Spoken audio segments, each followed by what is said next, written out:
Hello, thank you for watching. I'm John Windsor-Cunningham, How to Get Into a Drama School. This video isn't for you if you're not serious about a drama school.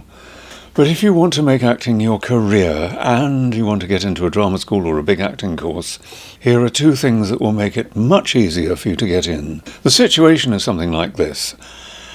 Thousands of people apply to some of these courses, but if 3,000 apply to get 25 places in some big school, it's not 3,000, because half are male and half are female, so it's really 1,500 that are competing with each other, and at the audition, half of those look as though they wish they weren't there. They look as though they just don't feel ready, and that cuts the number to half of those that the school is seriously considering, to 750, and at the audition, half of those have chosen monologues that don't suit them.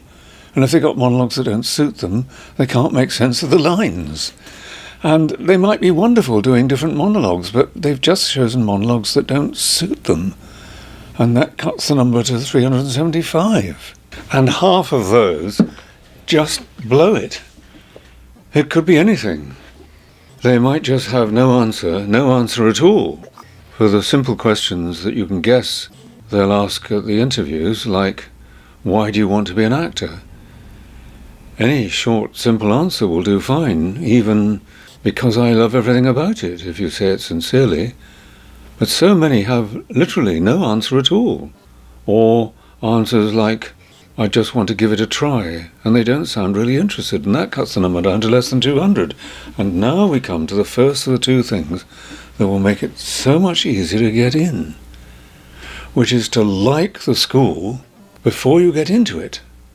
Because if you know that you're going to learn what you need, if you know it's going to teach you acting for camera or acting for stage or mainly Shakespeare or musicals or some special acting method that you want to study, if you know that you're going to learn what you want for your career, well, you'll probably find yourself working on your monologues harder, but what really counts is that at the audition, they'll know. They'll look at you and they'll know.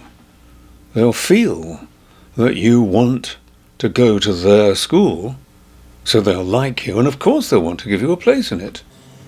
So how do you find out about the school before you get into it? Well, here are 4 ways you could do that. Well, you don't decide on a drama school or a college course because some website says that famous actors went there. Because if those actors went to some terrible school, they might have been just as successful, and the teachers have probably changed since then several times, and I can't tell you which I think is best, because teachers change every few years, but you can go on their websites, and this is legal. You can make a list of their teachers and see if they've got their own websites, and Google them and find out what work they did before they were teachers, and what directing they've done, and what acting they've done, and if that work interests you, if you get the feel that you like them, it may be worth a visit to the place. They may offer tours of it. And if not, at least go online and see if the building has got its own theatre or film studio. It may have 2 of both. It may have neither. Or go on any social media and find people who've actually been to the school that you're thinking of and see what they're like. See if they're impressive. See if they're fun. If you could imagine enjoying going to a class with them, or not. And just get a feel of the place. Maybe they'll talk to you about the place. Or actually send a letter or an email to the school, just a short, polite one, saying, I want to come to your school. Please, can you give me a little more information than is on your website about how much you concentrate on, and name what you're really interested in, whether it's acting for camera or stage or musicals or Shakespeare, or that you want to know if they have a special showcase for agents at the end of the course, or if it's got a gymnasium because you're keen to keep fit, and if it hasn't, MapQuest to see if there's a gymnasium nearby and how much that costs, and just get to the point where you know that you've got places to apply to that you like. And then that leads to the second thing that will make it much easier to get into, which is that now that you like the school, before you even get into it, that you have to like the audition. before you do it, and this is how you do that. I can tell you 1,000 things about monologues, but, well, that they should never last longer than 90 seconds, whatever they say, and that if it's from Shakespeare and there are 2 lines in it you don't understand, just cut the lines out, as long as it still makes sense. But what matters is that you like the monologue, so that you like the audition. In the play Measure for Measure, Isabella is threatened with rape, and you may like that she can seem strong-minded, or like to play her horrified and furious. Most of her lines can be played either way, as long as you play it realistically. If your monologue is part of a horrible argument, you may like that you can laugh during some of it. If it's about depression, you may like finding one line in it that shows a spark of hope. You may like Romeo's love for Juliet, or you may like the fact he's actually rather confused most of the time. You may like playing violent criminals, like Macbeth, because you like the fact that he still loves his wife. What matters is because you like the monologue, when you like doing the audition, a golden thing happens.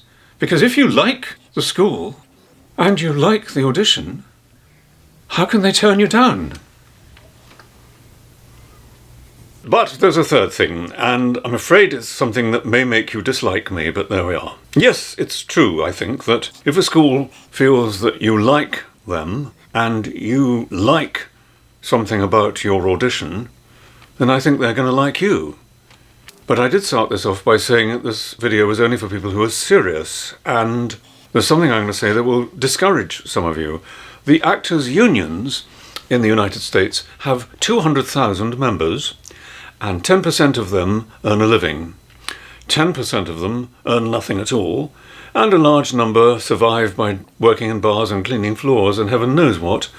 But an acting life is still involved, doing perhaps 2 lines on a film every 6 months, and maybe a commercial every 5 years, maybe an online television series. And if you're interested in theatre, there's off-Broadway, off-Broadway, London Fringe, regional theatre, playing wonderful parts and developing as an actor because of it, and having an exciting time and making wonderful friends. But it's a nightmare financially. Now, some learn to do some other job, part-time. Some special kind of part-time job that they can pick up and leave on audition whenever they want, and go back to very easily whenever they want it, to earn some extra cash. And some study for a degree in something else completely so that their future will feel more secure. So if you think it's more sensible not to rely completely on acting, to have 2 different careers, to be slightly less serious about it, well, I'm not meaning to sound rude, because it's a matter of luck over who can do what in life. But if you don't want to do acting and getting acting work, which is half of what's involved, if you don't want to do acting and getting acting work full time, and I know this is very narrow-minded of me, but if you don't want to do it full time, I'm not really interested.